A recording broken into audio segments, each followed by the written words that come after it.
Hi friends, कैसे हैं आप सब। सिन्हास केमिस्ट्री के इस प्लेटफॉर्म पर आप सभी बच्चों का मैं हेमंत सिन्हा हार्दिक स्वागत करता हूं। सबसे पहले अगर आप इस चैनल में नए हैं तो हमारी वीडियो को पहले लाइक कर लीजिए, वीडियो को सब्सक्राइब हमारे चैनल को सब्सक्राइब कीजिए और साथ ही बेल आइकन को प्रेस कर दीजिए, नोटिफिकेशन आपको मिलेगा। आइए देखते हैं हम लोग का आज का टॉपिक क्या है। तो टॉपिक है ट्रिक ऑफ सिग्निफिकेंट फिगर्स।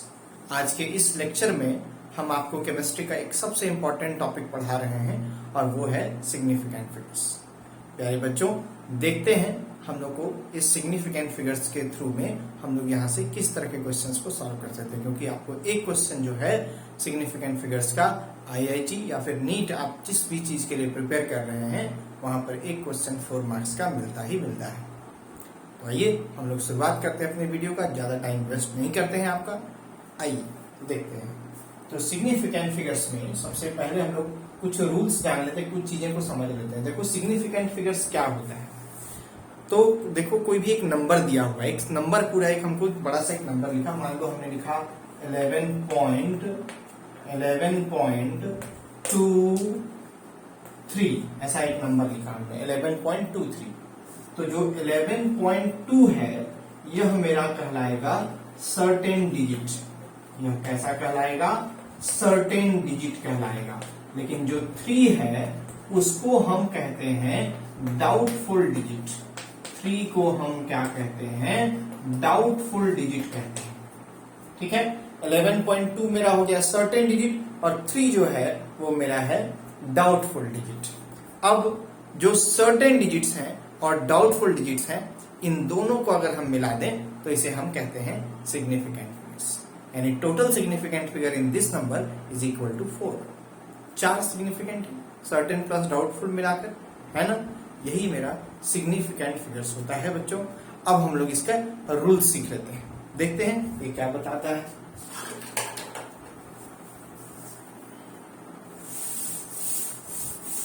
तो रूल नंबर 1, पहले रूल की ओर चलते हैं। फर्स्ट रूल कहता है all non zero digits in a number are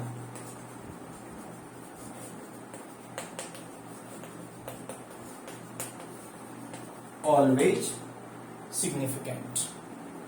किसी भी नंबर पे जितना भी नॉन जीरो डिजिट हो, कोई जीरो नहीं हो गया, कोई भी नंबर दिया हुआ उसमें कोई भी नॉन जीरो, जितना भी नॉन जीरो डिजिट है वे सभी के सभी सिग्निफिकेंट होंगे हमेशा, ऑलवेज। ये पक्का बात है। तो कैसे सर? एग्जाम्पल के थ्रू हम लोग इसको समझते हैं। जैसे हमारे पास अगर मान लो दिया रहेगा, जैसे हमने लिखा 44.62, तो इसमें कितने सिग्निफिकेंट फिगर हैं? तो 1 2 3 4, क्योंकि यहाँ कोई भी जीरो नहीं, सारे के सारे नॉन जीरो हैं, तो इसमें टोटल 4 सिग्निफिकेंट फिगर होगा।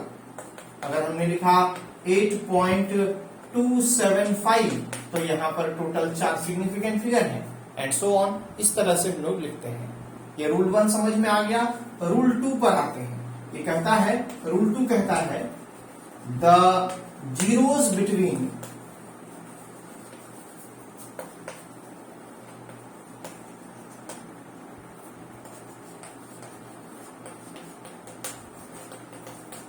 टू नॉन जीरो डिजिट्स, जो भी 2 नॉन जीरो डिजिट रहेगा उसके बीच में जितना भी जीरो हम बिठा लें, आर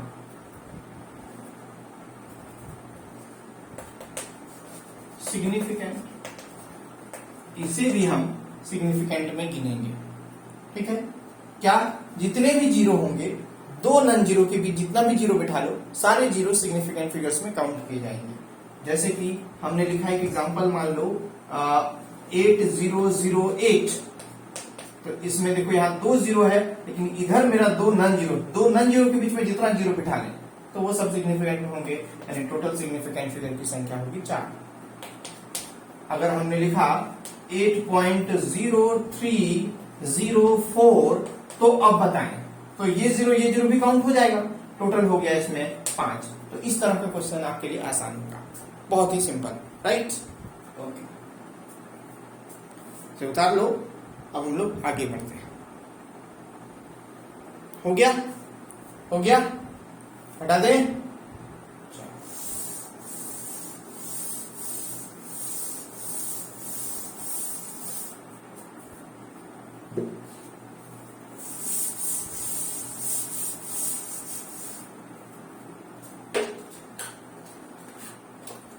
अब हम लोग आते हैं रूल नंबर अपना 3 पर। तीसरा रूल हम लोग को क्या समझा रहा है वो देखते हैं। थर्ड रूल हमें क्या बताता है? तो थर्ड रूल के अंतर्गत कहा जाता है the zeros return to the left of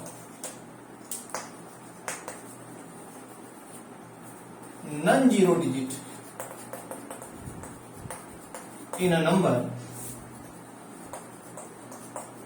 are not significant, right? क्या समझा रहा है कि जो भी हम लोग के पास में कोई नंबर दिया रहेगा, ठीक है, अगर कोई नंबर दे रखा है, जैसे कि हमारे पास जो बोल रहा है कि उस नंबर के पहले में, मतलब किसी नॉन जीरो डिजिट के पहले में अगर कोई जीरो लिखा गया है लेफ्ट साइड में, तो उस जीरो को हम सिग्निफिकेंट में काउंट नहीं करते हैं। देखो ये बात कैसे समझेंगे, जैसे हमने अगर लिखा 0.02, तो अब बताइए 0.02 अगर हमने रखा तो ये जीरो, ये सब किसी नॉन जीरो के पहले हैं, किसी नॉन जीरो के बाद नहीं आए हैं, पहले हैं, तो ये सब जीरो काउंट नहीं होगा, सिग्निफिकेंट फिगर की संख्या 1 होगी। मात्र इतना ही बात है। 0.4 बताओ कितना होगा? बिल्कुल ठीक 1। अगर हमने लिखा 0.0023 बताओ कितना होगा? तो 2 होगा। इससे और आसान क्या हो सकता है बच्चों? इससे और आसान क्या मिलेगा बताओ? कुछ भी नहीं सर, ये तो एकदम दूध भात का बात है। भात समझते हो? भात, भात का मतलब नहीं समझते हो? झारखंड की भाषा है भाई भात, यानी कि जो कुक्ड राइस है उसको हम लोग यहाँ की भाषा में भात कहते हैं, है ना? चलिए, और जो झारखंड के बच्चे हैं वो बहुत अच्छे से समझते हैं भात का मतलब क्या है, ठीक है? जिसको हम लोग बोलते हैं बाहर में कहीं जाते हैं तो चावल खाएंगे, चावल असल में हम लोग कच्चा जो रहता है उसको चावल बोलते हैं, और जो कुक्ड राइस होता है उसे हम लोग भात कहते हैं। चलिए खैर, अभी आपको हम वो नहीं सिखा रहे हैं लैंग्वेज, अभी तो सिखा रहे हैं आपको हम सिग्निफिकेंट फिगर्स। आइए अगले टॉपिक पर, अगले रूल पर। कहता है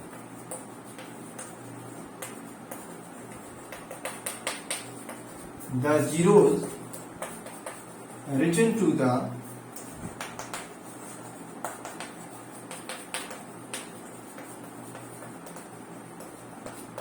right of the decimal point are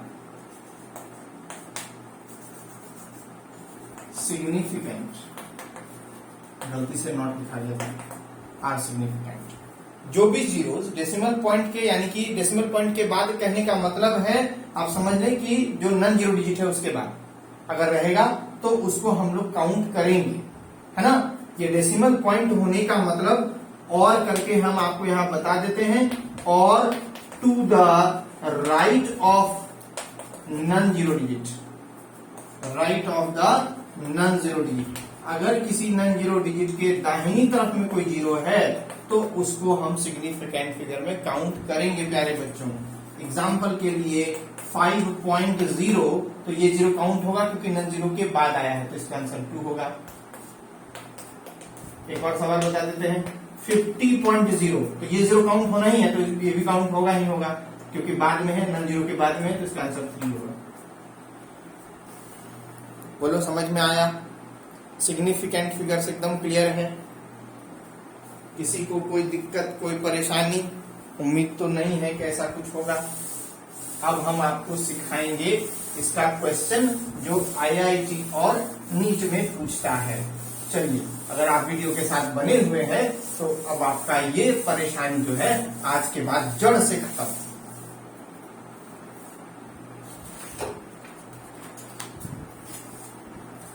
पहला सवाल 142.03 इंटू 0.24, अगर ऐसा सवाल दिया है मल्टीप्लीकेशन में, बताइए इसमें कितने सिग्निफिकेंट फिगर्स हैं।